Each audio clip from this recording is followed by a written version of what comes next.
Our next one is in this segment is a discussion on data-driven transformation in the new digital paradigm, covering the role of data and analytics in different spectrums, significant opportunities for businesses to flourish, and what more next. Please allow me to introduce our speakers, Boris Evelson, VP, Principal Analyst, Forrester.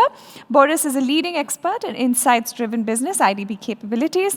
Akhilesh Ayer, EVP and Global Head, WNS Triangle, WNS Global Services. Akhilesh has 2 decades of experience delivering excellence in multifunctional environments involving building and establishment of practices, compliance, and country presence, P&L management, strategy, analytics, brand recognition and differentiation, business expansion and revenue growth, and improvement in bottom-line performance. We also have Keshav Murugesh, CEO, WNS Global Services, joining us for this session. Keshav is one of the former chairman of NASSCOM. Please join me in welcoming Boris, Akhilesh, and Keshav. Over to you, gentlemen.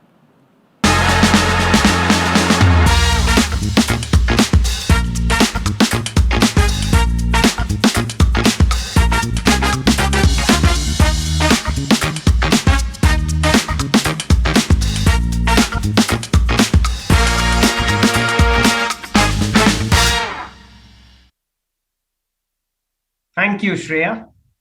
Hello, I am Akhilesh Ayer, EVP and Global Head of WNS Triange, which was formerly known as our Research and Analytics practice. I am very delighted to be a part of this session.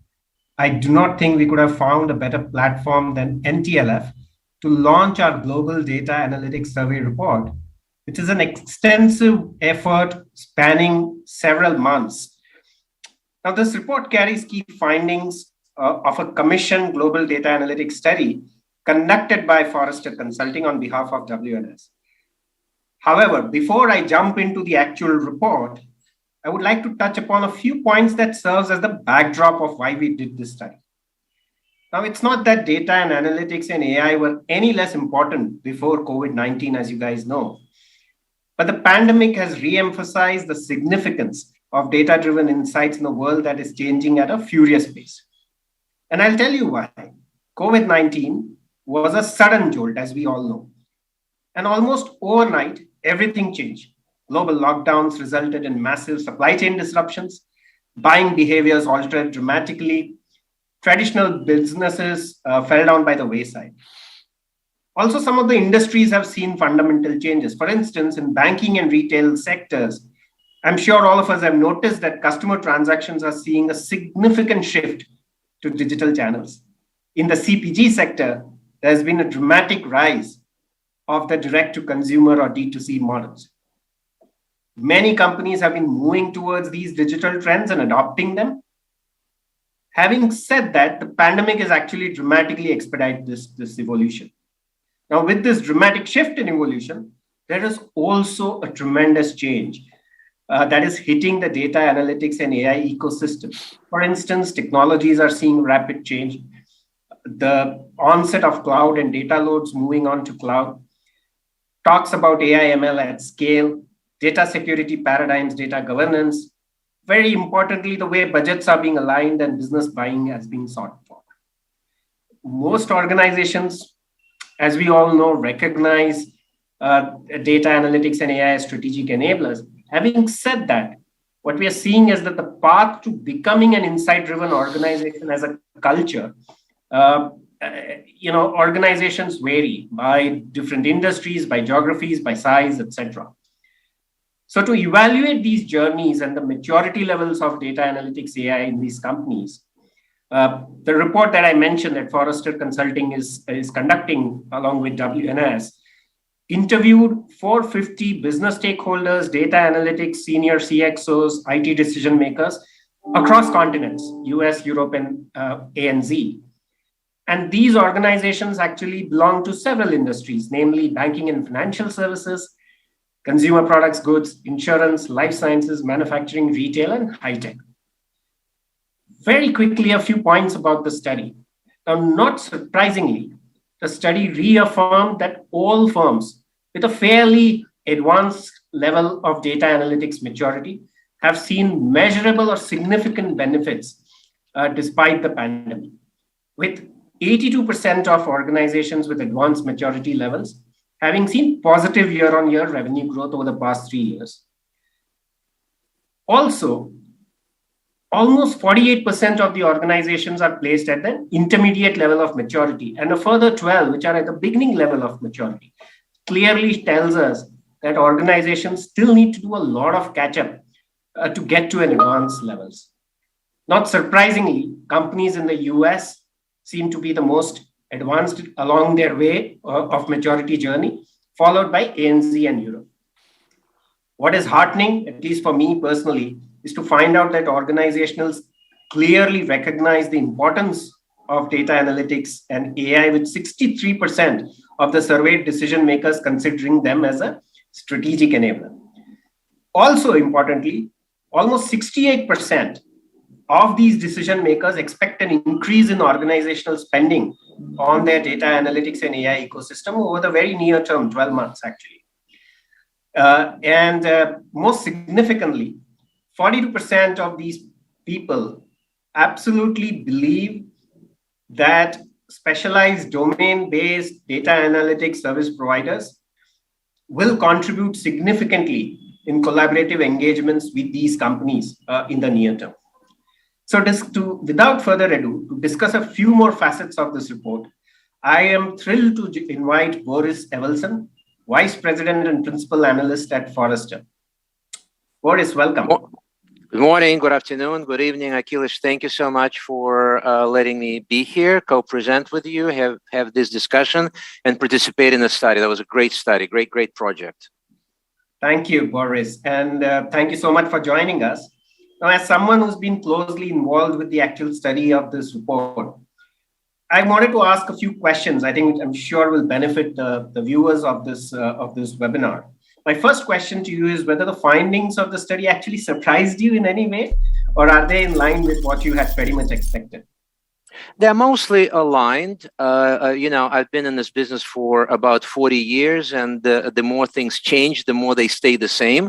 I do agree with you 110%. I agree with you completely that COVID accelerated all of the data and analytics initiatives, but even prior to COVID, for multiple reasons, which I know you and I will get into later, all of these initiatives have been scaling up for years, if not decades. So yes, absolutely, increasing levels of maturity, increasing interest, increased investments are all aligned with what we see on a daily basis. But also, getting this just right is still very challenging.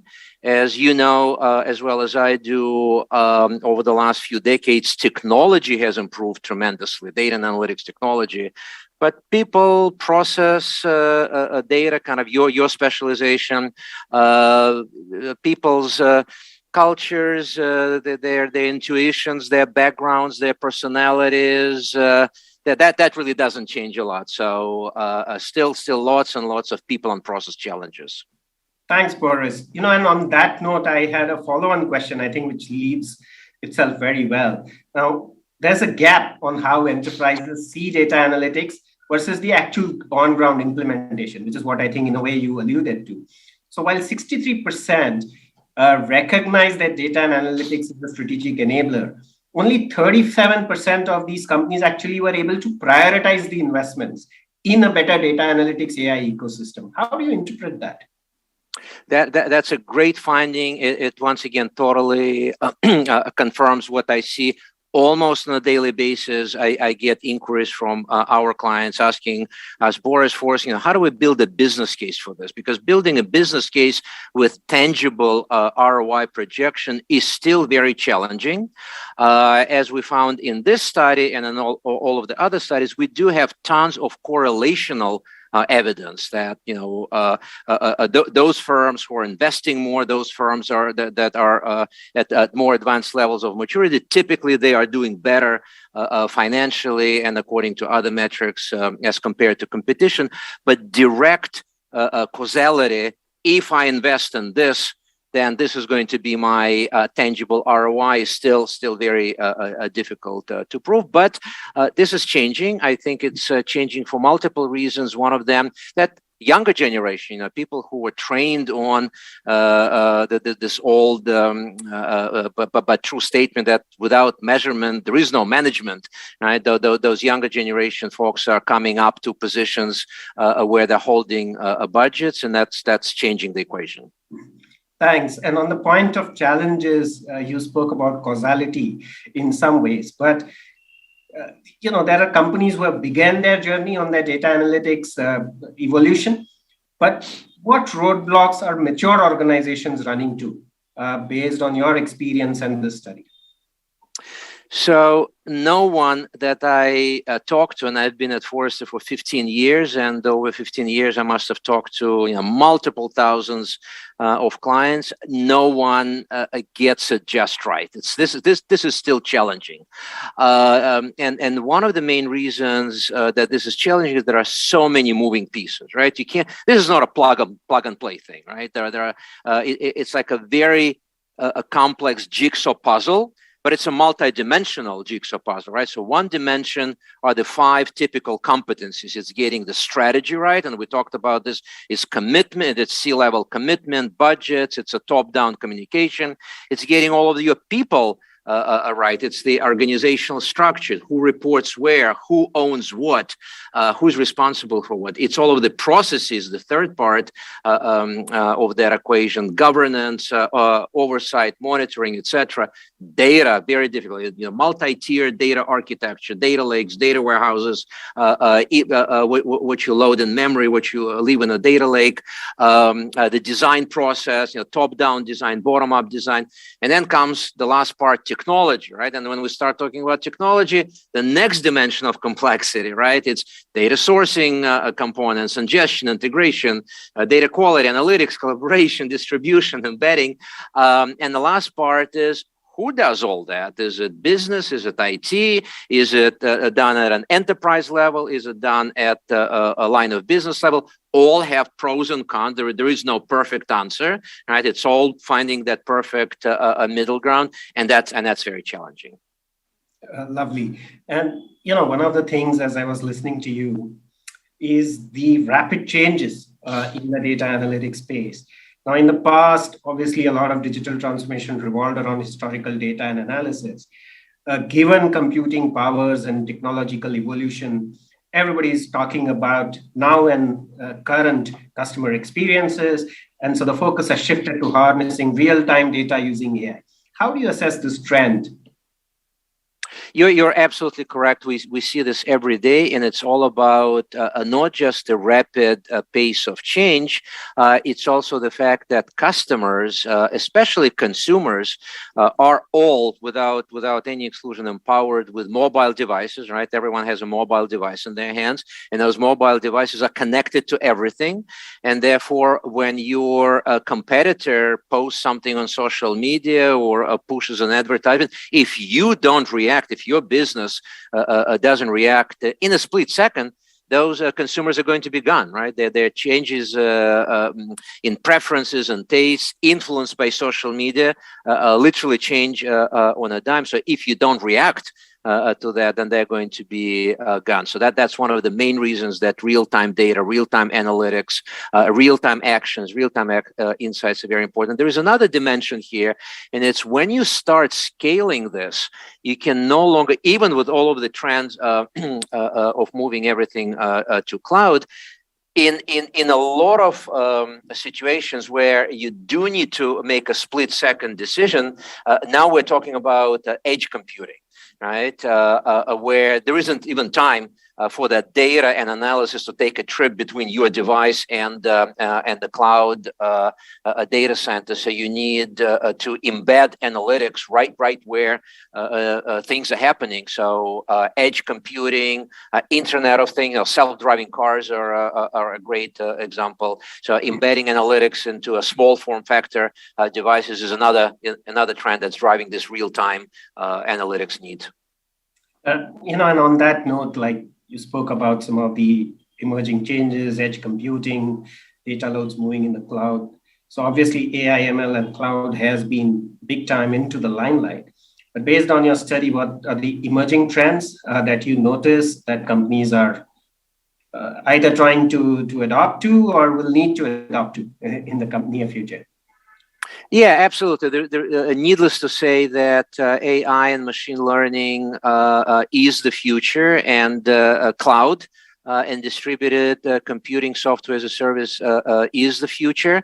But it does, once again, it doesn't happen at a push button, right? You can't just push a button and get a highly insightful, well-trained, accurate, cloud-based, machine learning model, right? That doesn't just happen out of the box. So with machine learning, we see as enterprises are adopting machine learning and AI applications more and more, they're running into challenges like model ops. So model ops is an increasingly important capability. So how do you train those models? How do you maintain the entire software development lifecycle of a model with all of the versions of training data? How do you monitor that model accuracy, which may have potential accuracy drift because the new data, the new live data is coming in, may be somewhat different from the data that you trained the model in, right? And then once you make a decision that you need to retrain the data, well, how often do you do that,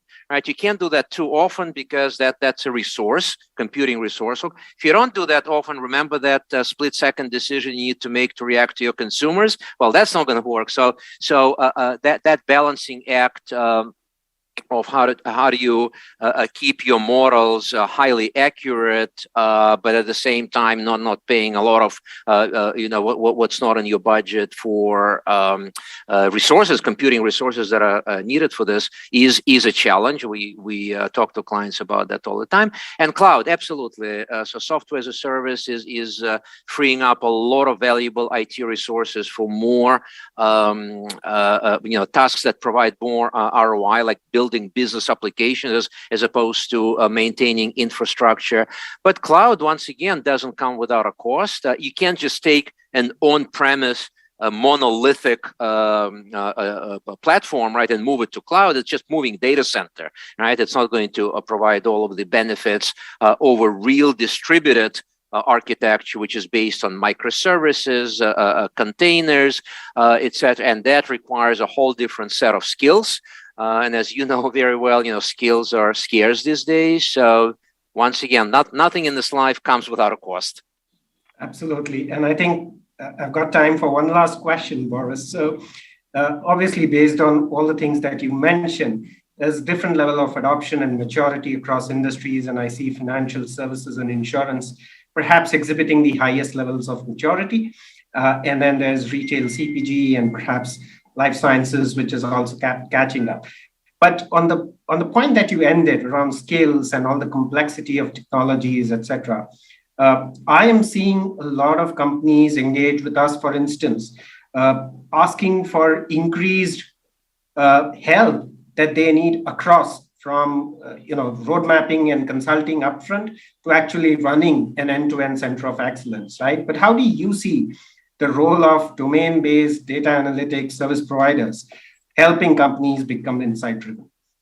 Absolutely, and it is help is needed at every level of maturity. So beginners need help how to get started, intermediates need help with how to scale this, and advanced need help with how to stay advanced, right? Because obviously competition continues to leapfrog them. So yes, absolutely. I do not have a single phone call with clients about best practices and challenges without either clients asking me, Boris, Forrester, who can we reach out for kind of a down in the trenches help? And I always say that yes, this is what we just talked about in the last 10 minutes is becoming more and more science, but it's still partially, big chunk of it is still art, right? You still need to have hopefully thousands of these implementations and successful implementation and deployments in your background, in your expertise. not hopefully, but you need to have some of failed implementations in your background, because you need to understand all of the lessons learned. No one does it, gets it right on the first time. So unless you want to learn from your own mistakes, I always say, well, engage with a partner and learn from mistakes of others, because mistakes are going to happen. So minimize them by working with professionals.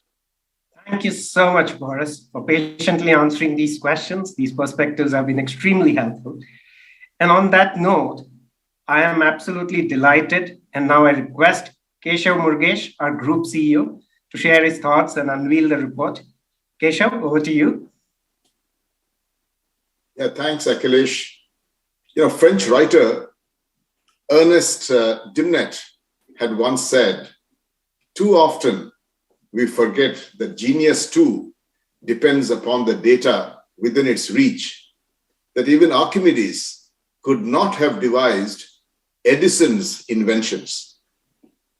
It is just fascinating how data is helping us now broaden our horizons. I recently stumbled upon an insightful article that details how researchers are using data and analytics to observe in real time where COVID-19 is spreading, how it is mutating, and how it is impacting people as well as the economy.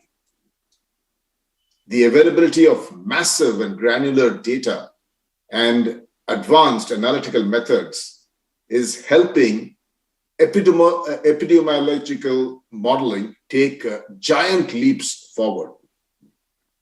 Researchers are now able to actually track individual level behavior and predict ways in which this virus can actually spread.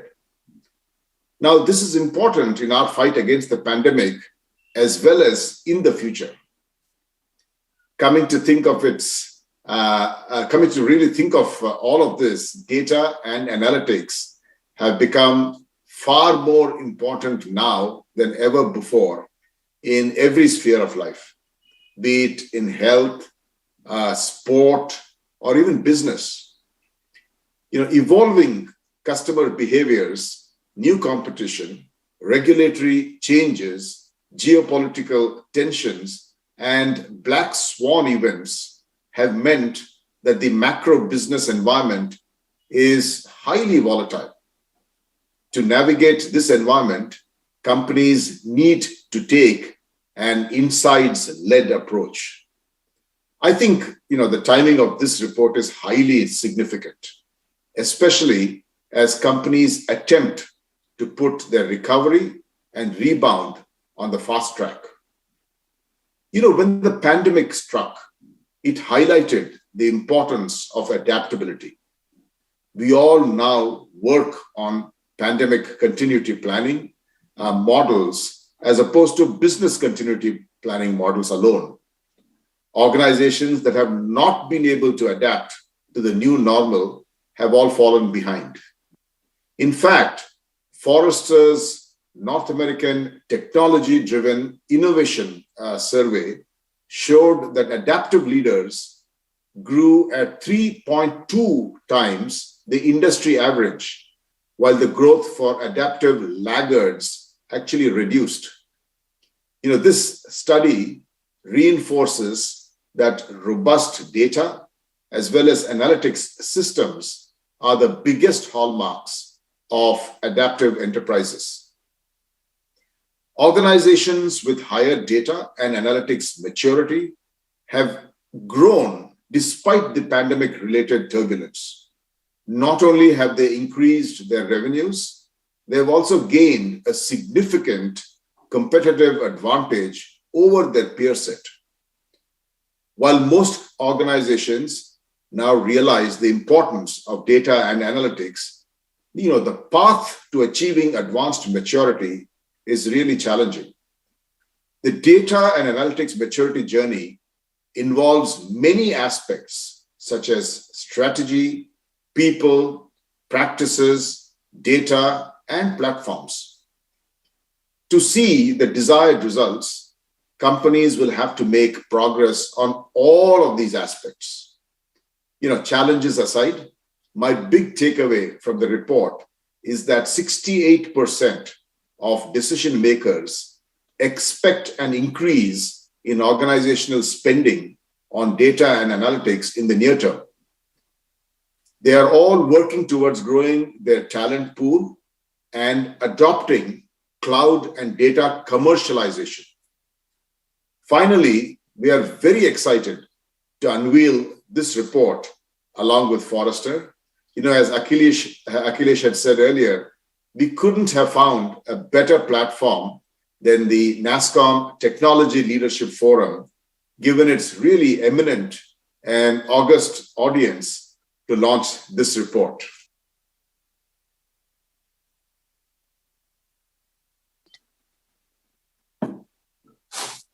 Perfect. Thank you, Keshav, for sharing that wonderful perspective. Thank you also, Boris. And a big thanks to all of you for joining us for the launch of this report and being with us through this webinar. This has been a great session, and I hope that the insights and recommendations contained in this report can help companies actually strengthen and accelerate their data analytics journeys. You will also find available industry-specific reports culled out from the main report to capture the key priorities and challenges and initiatives for each of these industries. Please visit our new website, wns.com, to download these reports. Read them, use them as you think through your data analytics and AI journey. Thank you for being with us. Over to you, Shreya. What a wonderful session that. As enterprises are adopting ML and AI, they are running into challenges like model ops, robust data, and analytics systems are the biggest hallmark of adaptive enterprises. Building a business case with tangible ROI projections is clearly still very challenging. Adaptive leaders grew at 3.2 times the industry average, while the growth for adaptive laggers reduced. Robust data and analytics systems are going to be the biggest hallmark of adaptive enterprises.